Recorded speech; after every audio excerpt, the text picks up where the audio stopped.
You just got the radiology notes. Good. I'm so glad they're helping.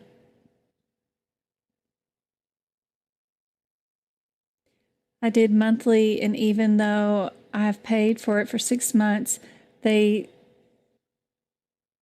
do not give guarantee with monthly subscription. Yeah, you got to buy the 3 months, and then if you don't pass within those 3 months, they'll give you 3 more months for free. This is what Pocketprep looks like. Once you log on, you can see the AAPC logo up here with the CPC. You can get other ones too. There's a certified phlebotomy up here too. I didn't know what that was. And apparently I buy mine yearly. So I go on and buy the year subscription to this, and apparently I can add other exams. I thought the NHA one was maybe for their medical coding one, but it ended up being phlebotomy. So I haven't even looked at those questions yet, but I was hoping it was the medical coding ones, but it wasn't. I mean, there's probably office check-in or something with phlebotomy, but nothing really relatable to CPC. This is what your front screen looks like, and it can also look this way if you download their app too. So when you have the phone app, you'll get the question of the day, and you can build your own time quizzes. You can do a quick 10. You can look over your missed questions. You can build your own exam, or you can do a quiz in your weakest subject. So let's see, modifier 57.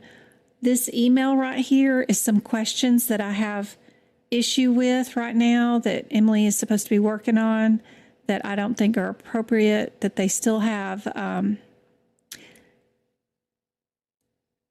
stuff in here that shouldn't be because of they're documenting history and exam are no longer needed. But then up here in the question, it'll say stuff about the history and exam being a certain way, and it can be very confusing for you guys. So I have them working on these questions. They did fix this one, but they still have a few more to fix. But they're just the E&M ones. Real quick on those. But for this question, a 57 modifier would be placed on an E&M code if what situation was going on. So that's kind of cool. Would it be for a distinct procedural service? If you don't like that answer, or if it's something you want to eliminate, you can click on this something. There's a way to strike through them. See, it's not that. There's a way to strike them. Maybe it's over here when we build an exam, but there's a way to strike through some of these answers and eliminate them. When a physician discontinues, no. A visit is post-operative, no. When a decision is made for surgery, yep.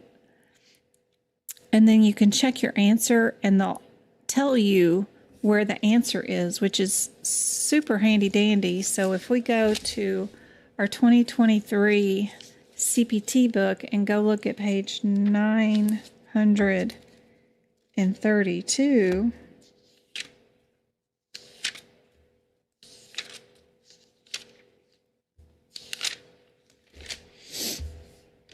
in our books,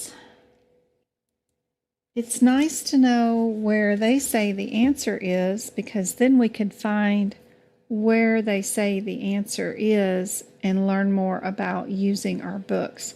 We happen to be in Appendix A. Right here is our decision for surgery. Don't forget, this is not a full list of all the modifiers. A full list of modifiers are in your HitPix book. This is just a few of the modifiers that we have, and that's cool to know where the answers are. And if you wanted to build your own exam, you can go right here and you can click this and uncheck it, and then you can check the subjects, and then you can go here and pick whatever subject you want to test on right now. If I only want to do E&M questions and guideline questions, then you scroll down here, pick all your questions, scroll your bar over so you have all 70, and then you can start your quiz. And then it'll ask you their question right here. We know our answer is STEMI, right? If it's NST or ST, right? Usually. Or if it's NST or ST. You can skip through questions by clicking on the tab at the top. You can also go back and you can go to not question of the day, right up here under review at any time. You can click that button.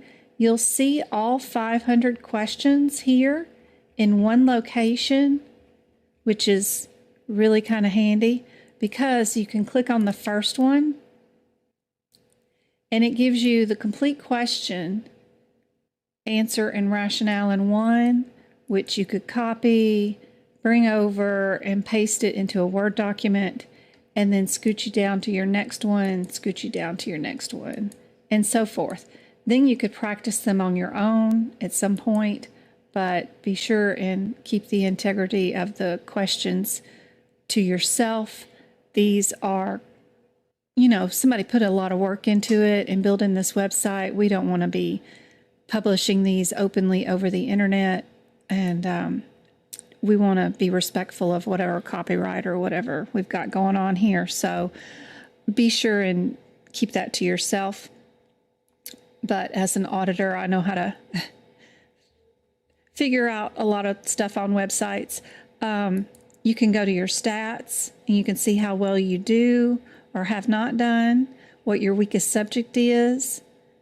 And it's pretty cool. Pretty cool. I like it.